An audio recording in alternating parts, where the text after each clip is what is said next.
Magnus opens with d4, knight f6, and we have the London system with bishop f4.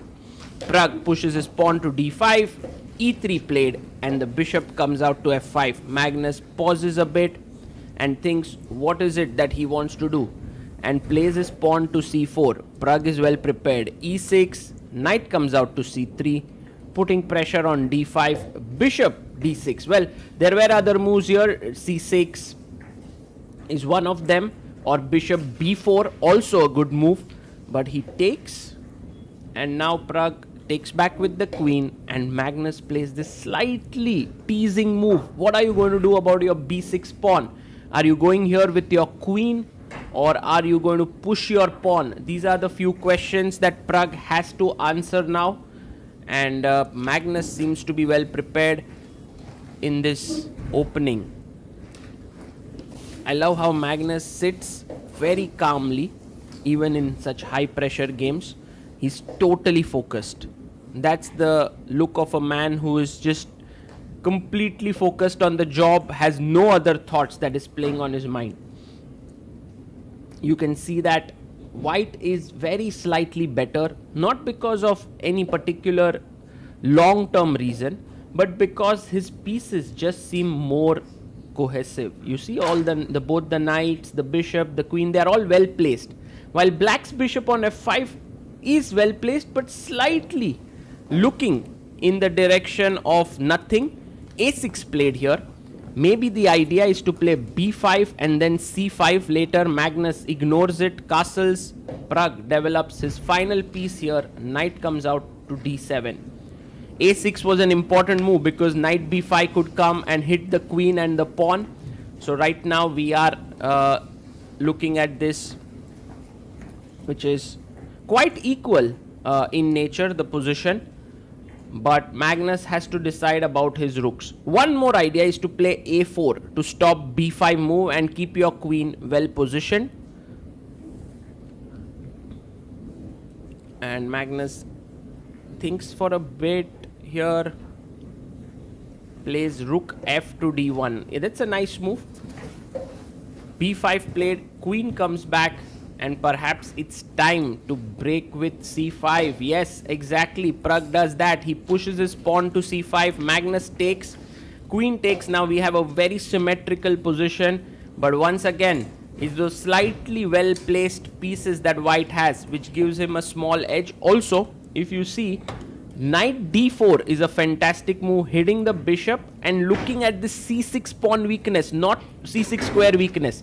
Not to be underestimated. He plays his knight to d4. And for the time being, Magnus has 8 minutes. Pragg has around 5 minutes 43 seconds. So bishop goes back and Magnus plays his bishop to f3. Now there's a very cool move that Pragg can find. Bishop h5, looking here. If he finds this, he exchanges his not so great bishop with white's good bishop. And these moves are very tough to find because your rook is attacked and you generally want to move the rook. And you can see Pragg already brought his hand close to the rook. But if he finds this move bishop h5, he would equalize. But he goes rook a7, not particularly great because now the knight can jump in here attacking the rook. But Pragg has a plan in mind. If knight c6, he wants to go rook c7. That's the aim with which he played this move rook a7, and that's the reason why Magnus is thinking about his move and not just jumping in with knight c6. Of course, the best thing to do is get all your pieces into the game. So rook a1 can be brought into the game. Rook c1 is played, threatening all sorts of things now. Knight takes b5, knight d5, and so on. And what is Pragg going to do here? Rook c7 looks like an option so that you pin stuff here. He goes queen g5. Not particularly great. White can go queen b4 or queen a3 and start looking at all these important dark squares. But Magnus goes knight c6 and Pragg had his response ready. Magnus missed this because he can't take the rook. Knight takes, king here, and knight g4 is a very powerful attack. So he takes the knight, queen takes, and now plays his pawn to a4. So you can see there Magnus is not so happy with what has transpired because his very important knight just got traded And this is the thing which makes Pragg so good in this format. He is very tricky. Even when he's under pressure, he finds those little tricks which even players like Magnus Carlsen fall into. B takes a4 played, and now the position is really very equal. What is Magnus going to do? He can take queen takes a4, he can take knight takes a4. These are all possible moves. He goes queen b6, and quickly Pragg brings his queen back. Knight takes, and h6 is played. So Pragg very quickly moving now. He knows that draw is not too far. It's within his grasp. The position is equal. For Magnus to win such a position against Pragg is not going to be easy. This might mean that Pragg beats Magnus in both their games, you know. First one in Classical, second one in Armageddon. Will that happen? Magnus has to find his little chances that he can take here. Of course, trading queens not going to help because it just brings the rook on a better square. The other idea is, of course, to keep your queen on a5 or d4. He plays bishop e2. And I think now Pragg can take, and just bring his rook here. And I don't see how Pragg is worse in this position. He's doing excellently well. Maybe Pragg is thinking about it, but does not like the fact that there's a check and the knight comes here. The pawn is slightly weakened. And these are little doubts that he could have, which is why he plays his knight to d5, and Magnus is happy to bring his queen back. Because now once again, the position becomes slightly more complex. The queen defends the pawn and prepares to bring the knight to the c5 square. Pragg pushes his pawn to a5, making the pawn safe from the bishop's field of action. Knight c5. The knight moves in, and the knight is an absolute monster on this square. It's looking at e6, d7, b7, a6. So many beautiful squares that it is looking at.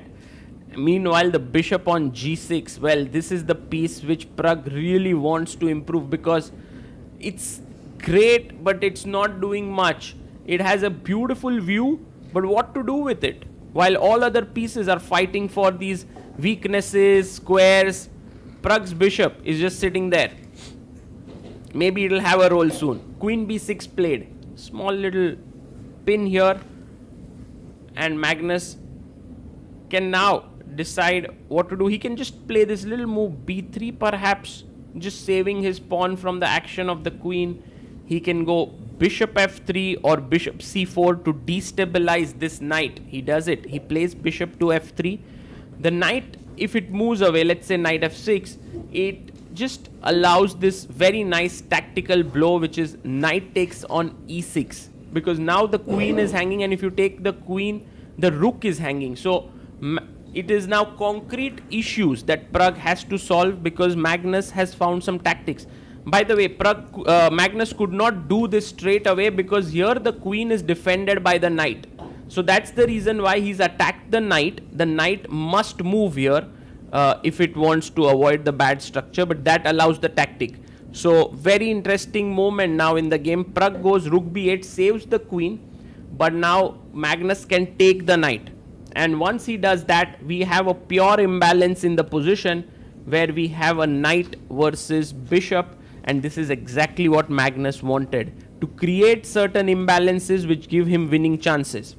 Also, the time is a big imbalance here. Magnus has more than 5 minutes. Pragg is down to his last couple of minutes on the clock. Magnus is contemplating whether he should go very calmly with b3, keep the pressure, or take the knight. He takes it. Pawn takes b3. Just keep the thing, because if you take on d5, queen b2, and black has come out of all the issues. Notice how the bishop really controls the b1 square here. So that cannot be done. I think Magnus cannot take this, and if he wants to fight for an edge, he has to play the move b3. Also, there is another tactic which you should keep in mind, that the rook is slightly loose here. So Magnus can move his knight, and the queen cannot really take the pawn because a7 is hanging. He has to exchange the queens. But where to move the knight is the question. So he goes b3. I like this move. I like this move. For Pragg, maybe the best move now is something like f6. Just maybe getting the bishop back to f7, It's a weird move because you give the pawn with a check, but your bishop comes back. It's such a tough move to play. Also, maybe some move bishop e4, trying to prod around a bit in the position. But he goes rook c7, and this is a small little error by Pragg, which allows a tactic for Magnus. The tactic now is knight e6. Very cute move. Because if you play rook c1, queen g7 is a checkmate. Nothing less than that. And if you play queen takes e6, your rook is hanging. And if you take the queen, I take back. And Magnus finds it. Beautiful. Beautiful.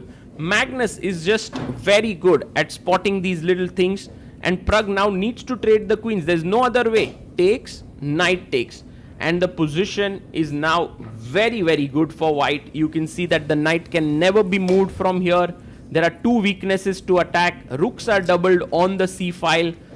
Maybe you trade one pair of rooks, but Magnus says no need. I'll attack this pawn on a5. Fantastic. Rook a1 played. Praggnanandhaa down to 2 minutes. Also does not have a great position. I think Magnus got what he wanted here. He just wanted to fight. Bishop comes back into the position. Very interesting, because now where do you move your rook is a major question. If you go rook d2, then he just goes back. And somehow this back rank issues and all will create some problems. So this bishop c2 is more of a provocation. And if you take rook takes, black is very happy to trade his bishop for the knight.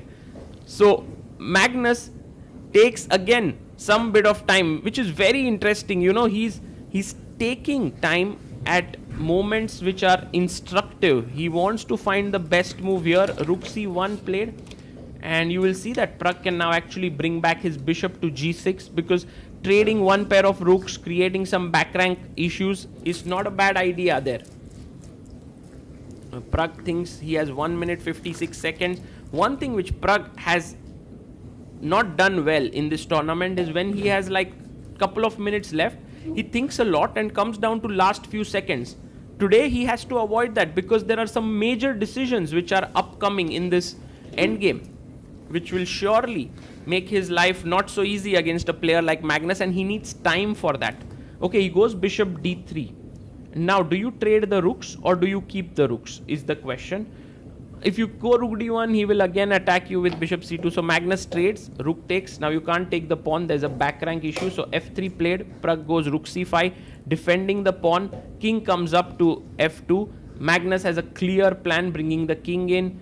Pragg plays his pawn to h5. King comes into e1. This is very, very interesting now. What's going on? The bishop might be under some trouble. White has all the pieces beautifully placed. Black king is still not activated.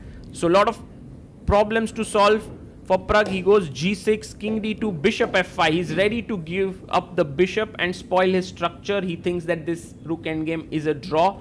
So Magnus would be not so excited to trade that. But then again, how to make progress is a big question, because the bishop is taking care of these takes, and bishop goes back to d7. Fantastic chess.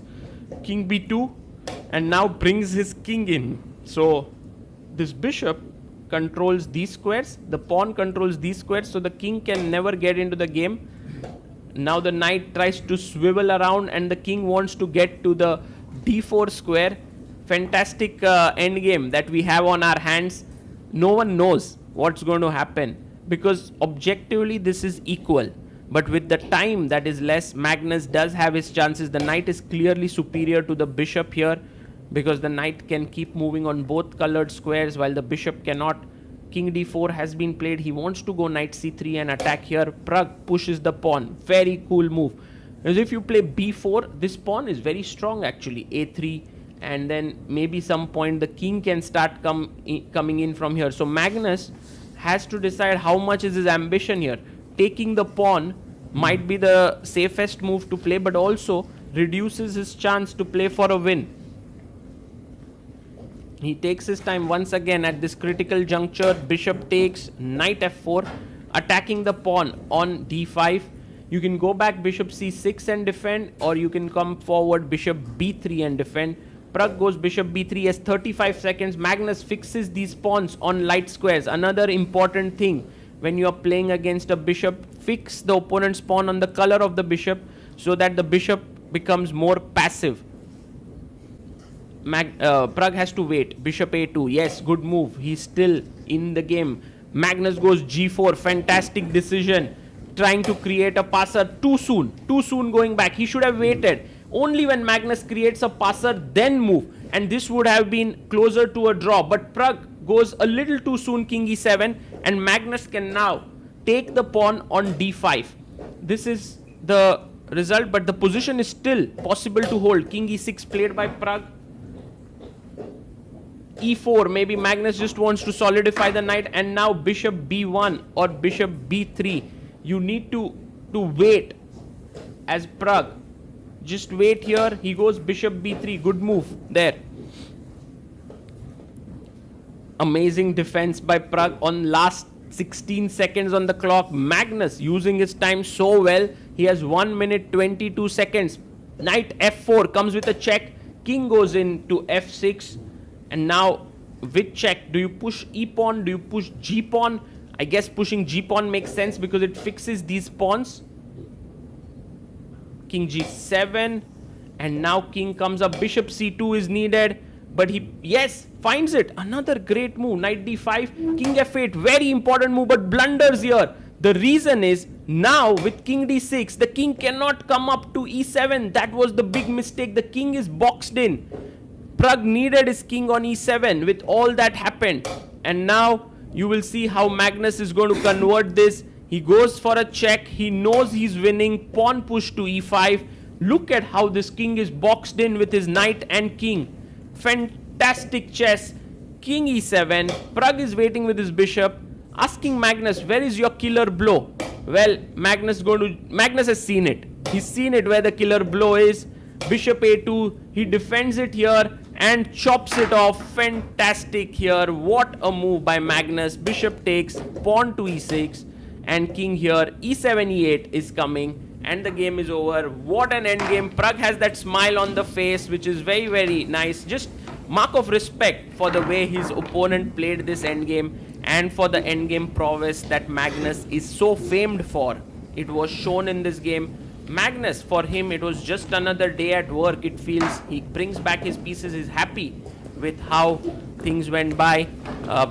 And it was a good win for him. Really, at the end, if we look at this very crucial moment when e5 was, sorry, not here, where in this moment, instead of bishop d3, he should have played king f8, because then the king can come to e7, and this was the key moment where the draw could be held. But if you see, Pragg hesitated with bishop d3, and this allowed knight f6, king d6, and then the king was boxed in completely, and Magnus Carlsen went on to win with this beautiful technique, which it didn't take even few seconds to understand.